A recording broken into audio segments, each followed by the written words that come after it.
Buenos días a todos. Vamos a orar a nuestro Dios Padre. Bendito Padre, nos ponemos en tus manos, Señor, en el nombre de Jesús, con la invocación de tu Espíritu Santo, para que este encuentro contigo en la proclamación de tu palabra sea de tu agrado y haya frutos de tu Espíritu en los corazones que tú llames.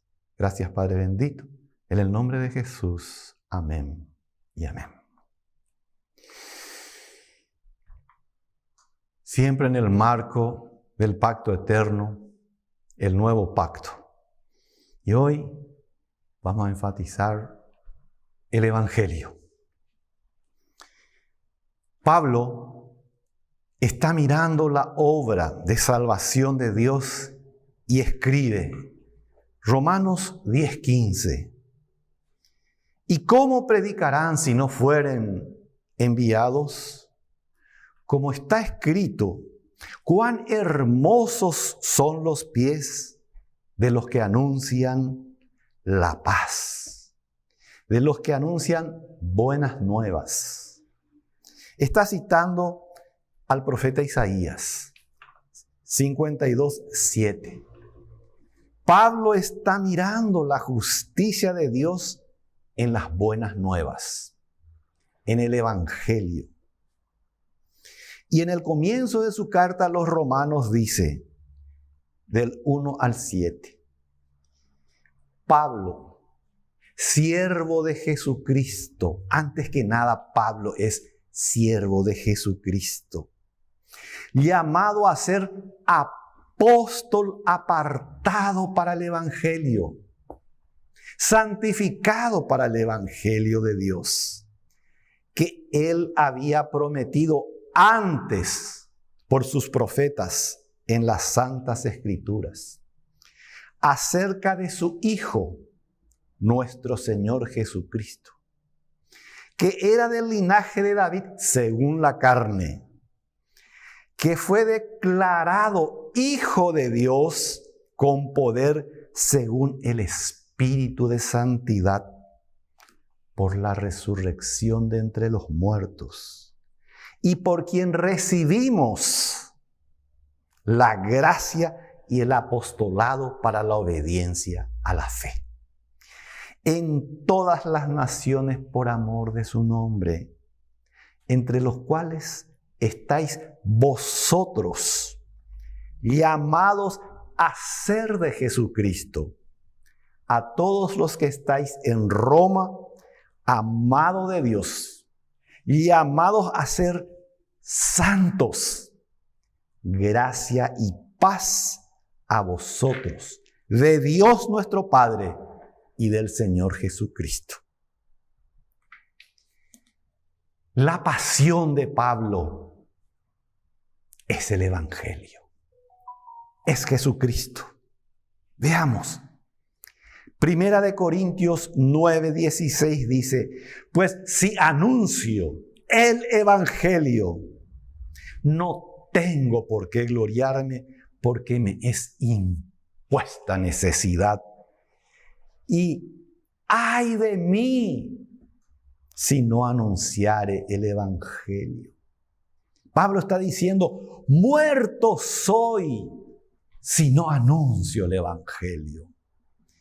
Y en Romanos 1:16 dice, porque no me avergüenzo del Evangelio, porque es poder de Dios para salvación a todo aquel que cree. Al judío primeramente y también al griego. Y en Romanos 15:19 señala, con potencia de señales y prodigios, en el poder del Espíritu de Dios, de manera que desde Jerusalén y por los alrededores hasta Ilírico, todo lo he llenado del Evangelio de Cristo. Efesios 3:8 dice, a mí, que soy menos que el más pequeño de todos los santos, me fue dada esta gracia de anunciar entre los gentiles el Evangelio de las inescrutables riquezas de Dios.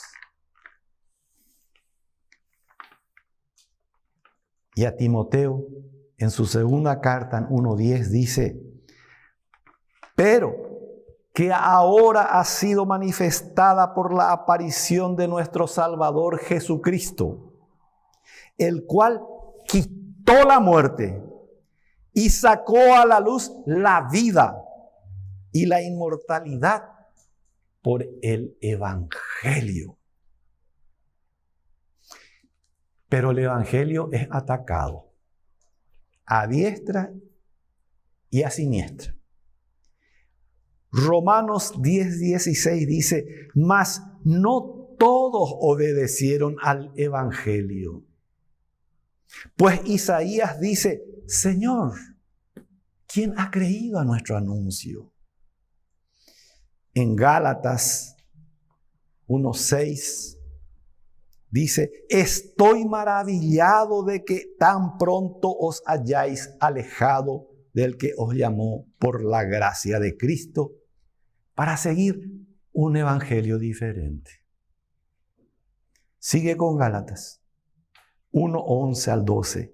Mas os hago saber, hermanos, que el evangelio anunciado por mí no es según hombre, pues yo ni lo recibí ni lo aprendí de hombre alguno, sino por revelación de Jesucristo.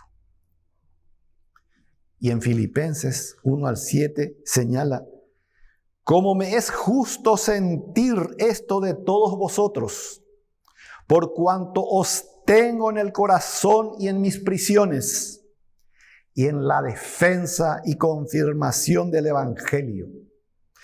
Todos vosotros sois participantes conmigo de la gracia. Y en Filipenses 1:12 dice: quiero que sepáis, hermanos, que las cosas que me han sucedido han redundado más bien para el progreso del Evangelio. Y en Filipenses 1:15 al 17 dice: algunos a la verdad predican a Cristo por envidia y contienda, pero otros de buena voluntad. Los unos anuncian a Cristo por contención, no sinceramente, pensando añadir aflicciones a mis prisiones, pero los otros por amor, sabiendo que estoy puesto para la defensa del Evangelio. Al lado de la defensa del Evangelio está el llamado al Evangelio.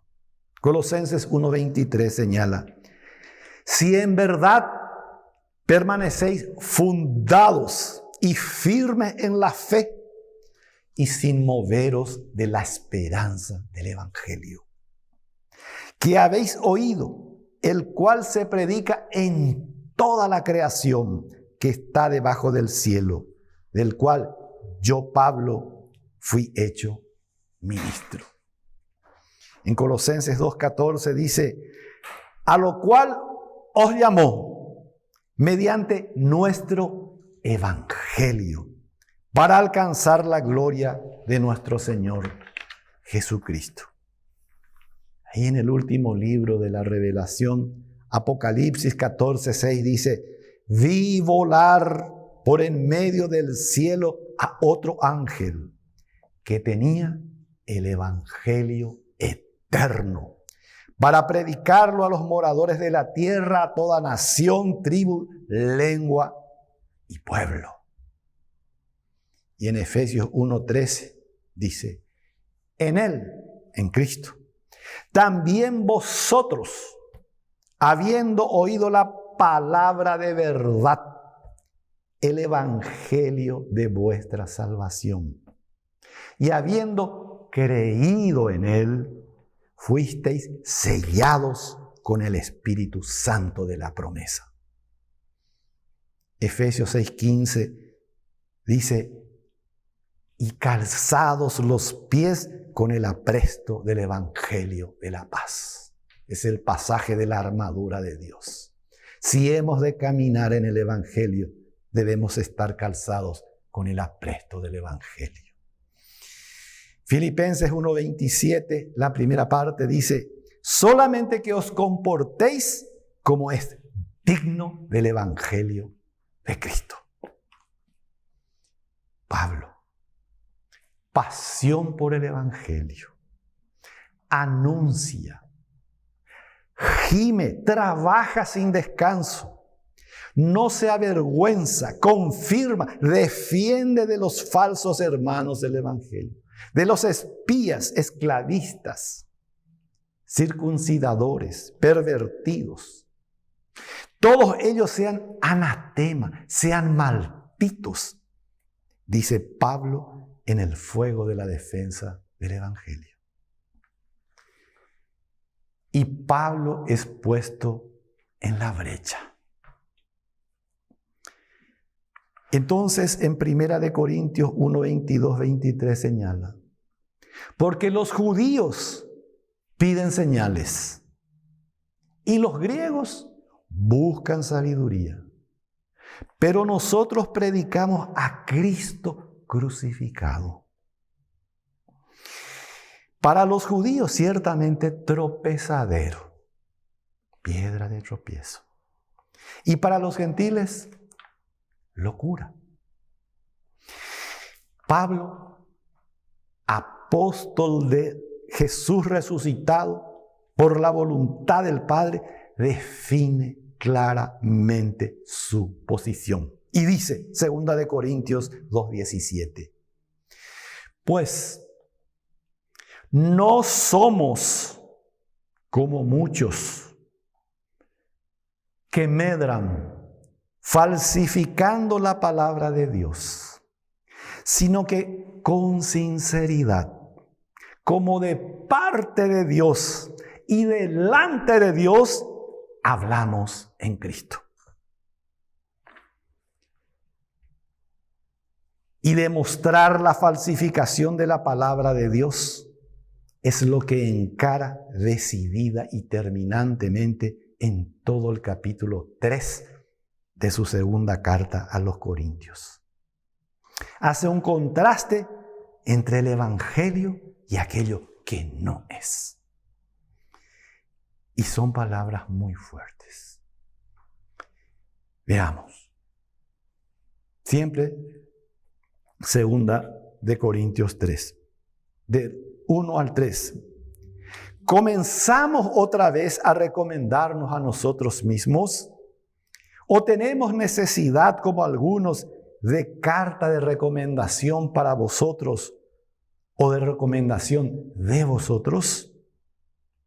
Nuestras cartas sois vosotros, escritas en nuestros corazones, conocidas y leídas por todos los hombres, siendo manifiestos que soy carta de Cristo expedida por nosotros, escrita no con tinta, sino con el Espíritu de Dios vivo, no en tablas de piedra, sino en tablas de carne del corazón. Se refiere a la profecía de Jeremías 31:31, de que un nuevo pacto reemplazará al antiguo pacto escrito en tablas de piedra. Este nuevo pacto no está escrito con tinta en un libro, ni en tablas de piedra como lo estaba el Decálogo, sino en tablas de carne del corazón con el Espíritu del Dios vivo. Del 4 al 6 dice, y tal confianza tenemos mediante Cristo para con Dios. No que seamos competentes por nosotros mismos, para pensar algo como de nosotros mismos, sino que nuestra competencia proviene de Dios, el cual asimismo nos hizo ministros competentes de un nuevo pacto, no de la letra, sino del Espíritu, porque la letra mata, mas el Espíritu vivifica. Los ministros no ministramos la letra, dice Pablo, sino el Espíritu. La letra es la ley, el antiguo pacto. El Espíritu es el nuevo pacto. Vayamos ahora 7 al 9. Y si el ministerio de muerte, grabado con letras en piedras, fue con gloria, tanto que los hijos de Israel no pudieron fijar la vista en el rostro de Moisés, a causa de la gloria de su rostro, la cual había de perecer. ¿Cómo no será más bien con gloria el ministerio del Espíritu? Porque si el ministerio de condenación fue con gloria, mucho más abundará en gloria el ministerio de justificación. Pablo especifica el ministerio de muerte grabado con letras en piedra. Y llama al Evangelio ministerio del Espíritu y ministerio de justificación, y que excede en gloria al antiguo ministerio de muerte. Veamos el verso 10. Porque aún lo que fue glorioso no es glorioso en este respecto, en comparación con la gloria más eminente. Hay una gloria superior. Y el 11 dice, porque si lo que perece tuvo gloria, mucho más glorioso será lo que permanece. Y esa gloria superior permanece. La otra perece. Y 2 al 13 señala, así que teniendo tal esperanza, usamos de mucha franqueza, y no como Moisés, que ponía un velo sobre su rostro, para que los hijos de Israel no fijaran la vista en el fin de aquello que había de ser abolido. En el anterior verso, Pablo dijo, lo que perece. Acá, que sería abolido. Y para asegurar un claro entendimiento de sus palabras, Pablo señala el velo que se puso Moisés sobre su rostro cuando bajó de la montaña con las tablas de piedra en sus manos. Éxodo 34, 33 y 35. El verso 14 dice, pero el entendimiento de ellos se embotó, porque hasta el día de hoy, cuando leen el antiguo pacto, les queda el mismo velo no descubierto, el cual por Cristo es quitado. Debemos leer el antiguo pacto, la Escritura, sin velo. De 15 al 17 dice, y aún hasta el día de hoy, cuando se lee a Moisés, el velo está puesto sobre el corazón de ellos. Pero cuando se conviertan al Señor, el velo se quitará. Porque el Señor es el Espíritu, y donde está el Espíritu del Señor, allí hay libertad. Donde está el Señor, está el Espíritu. No hay velo. Jesús nos hace adoradores en espíritu y en verdad. El nuevo pacto es el ministerio del Espíritu Santo. Y Pablo termina este contraste entre el Evangelio y lo opuesto a él con esta maravillosa promesa. El verso 18. Por tanto, todos nosotros, mirando a cara descubierta, como en un espejo la gloria del Señor, somos transformados de gloria en gloria en la misma imagen, como por el Espíritu del Señor.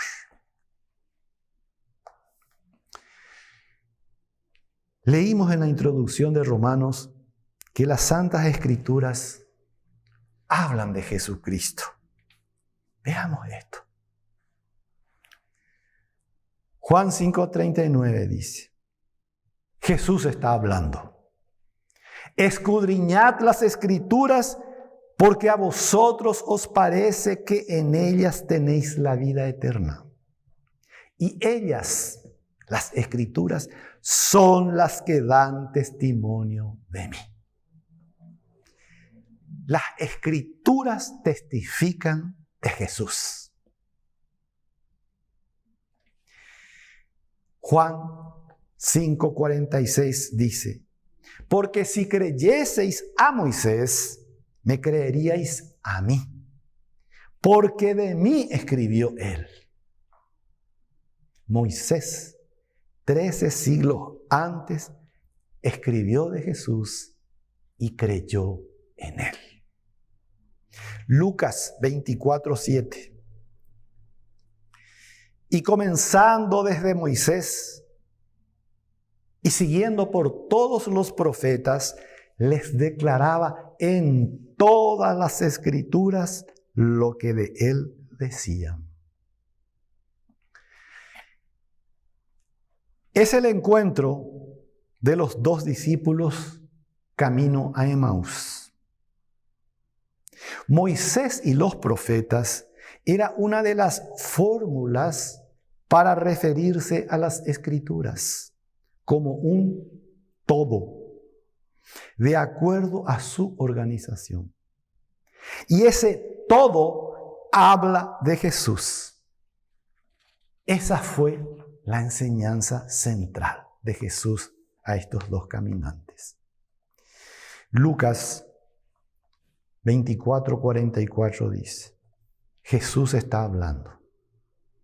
Y les dijo, estas son las palabras que os hablé cuando aún estaba con vosotros, que era necesario que se cumpliese todo lo que está escrito de mí en la ley de Moisés, en los profetas y en los salmos.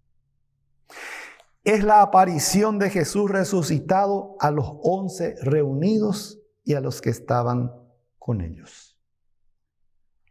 Y Jesús dice que todo lo que está escrito de él en la ley de Moisés, los salmos y los profetas, que es la otra fórmula de referirse a toda la Escritura, era necesario que se cumpliese. Antes había dicho, no vine a abrogar la ley, sino a cumplirla. Consumado es, dijo Jesús, al entregar el Espíritu. Pablo escribe a Timoteo y en su segunda carta 3:16 dice, toda la Escritura es inspirada por Dios y útil para enseñar, para redarguir, para corregir, para instruir en justicia, a fin de que el hombre de Dios sea perfecto, enteramente preparado para toda buena obra. Esta declaración se funda en el verso anterior y es el que le da sentido y dirección. Segunda Timoteo 3:15 dice, y que desde la niñez has sabido las sagradas Escrituras, las cuales te pueden hacer sabio para la salvación por la fe que es en Cristo Jesús. Jesús está en las Sagradas Escrituras. Y en Cristo Jesús te hace sabio para la salvación por la fe en Él. Sin Él no podrás enseñar, ni redarguir, ni corregir, ni instruir en justicia.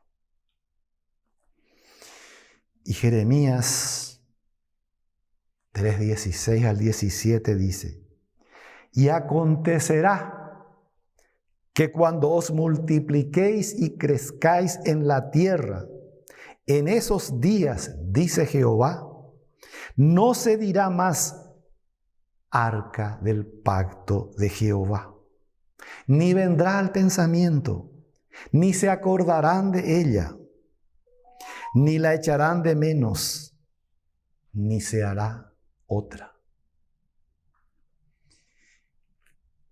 Este pasaje de Jeremías en plena concordancia con Isaías 2:3, la segunda parte dice: porque de Sión saldrá la ley y de Jerusalén la palabra de Jehová.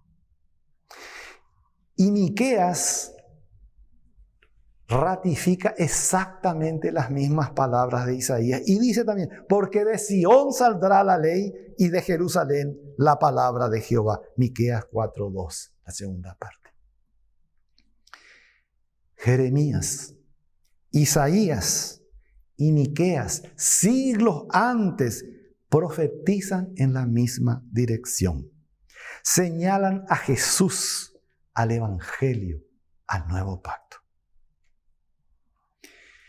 Y Colosenses 8:9 dice: mirad que nadie os engañe por medio de filosofías y huecas sutilezas, según las tradiciones de los hombres, conforme a los rudimentos del mundo, y no según Cristo, que es la cabeza de todo principado y potestad.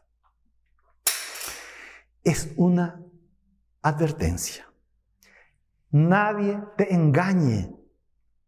Cuídate de la mentira, del engaño, de las tradiciones de los hombres y del mundo. En Jesús estás completo. No te falta nada. Colosenses 2:10 dice: porque en Él, en Jesús, habita corporalmente toda la plenitud de la deidad, y vosotros estáis completos en Él. Estáis llenos en Él.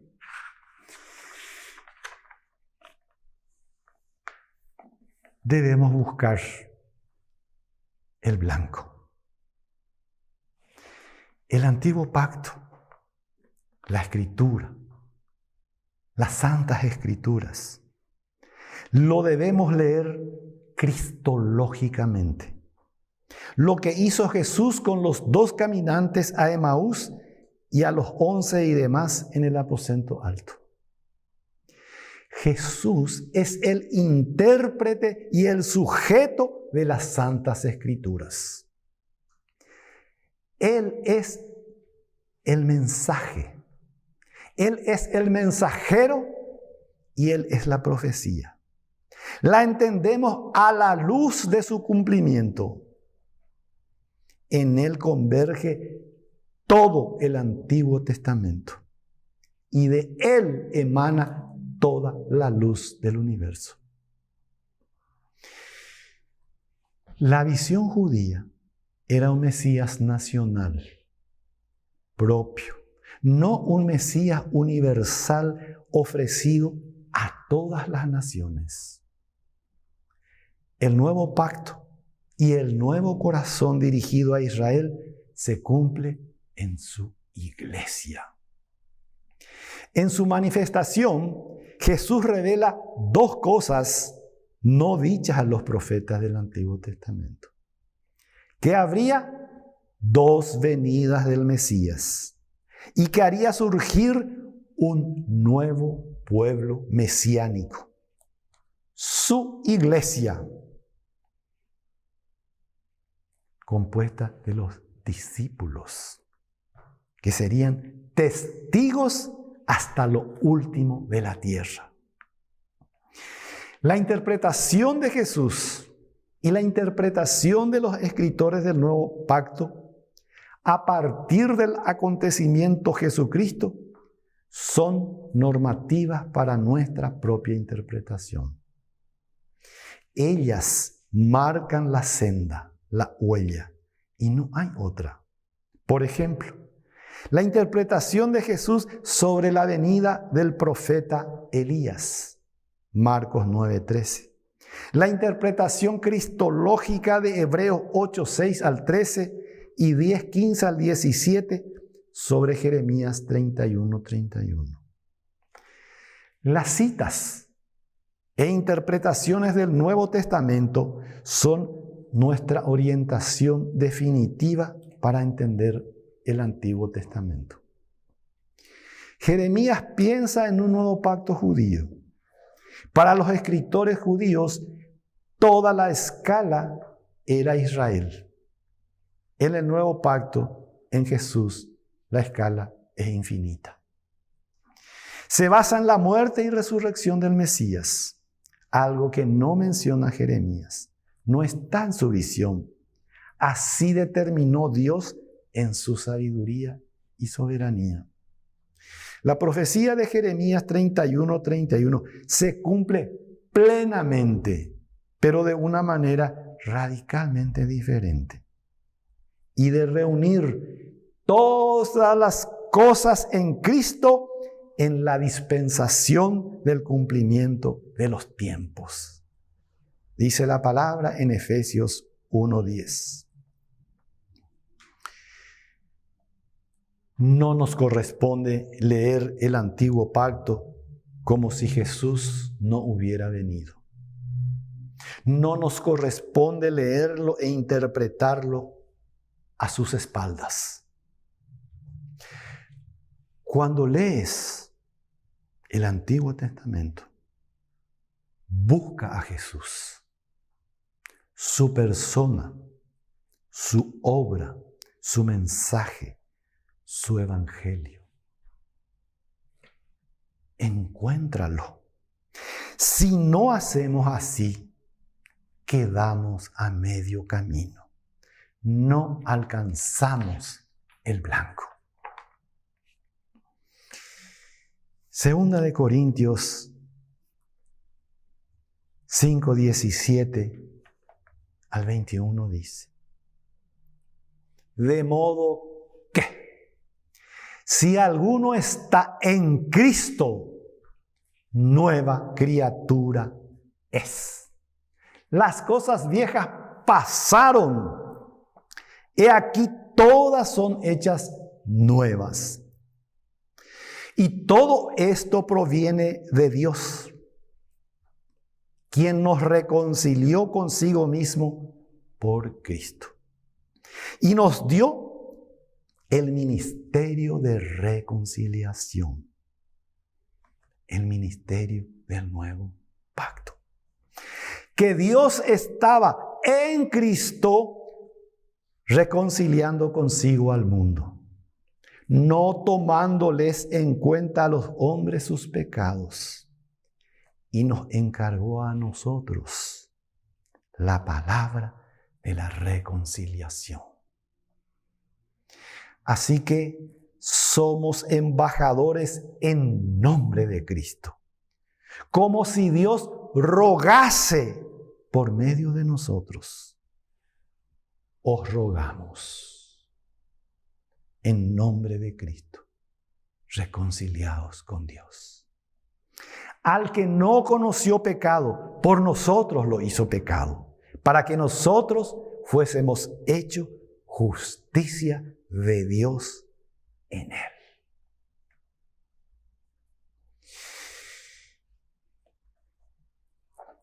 Nuestro Dios Padre, en Cristo Jesús, por la acción del Espíritu Santo, te está llamando. reconcíliate con Dios. Si hay algo pequeño, mediano, grande, no importa, ponte a cuentas con Dios. Sé una nueva criatura en su Hijo Jesús. Las cosas viejas pasaron. Dios es Dios creador. Todas las cosas son hechas nuevas. Dios, en Cristo Jesús, en su infinito amor de gracia por ti, hizo a Jesús no solamente llevar nuestros pecados, sino lo hizo pecado, dice la palabra, para que tú seas hecho justicia de Dios en Jesús. En Cristo eres ahora parte de la familia de Dios, parte legítima de su reino, para su honra, su gloria y bendiciones. Gracias, hermanos. Les invitamos a la próxima emisión de un video para compartir con el Señor. Gracias.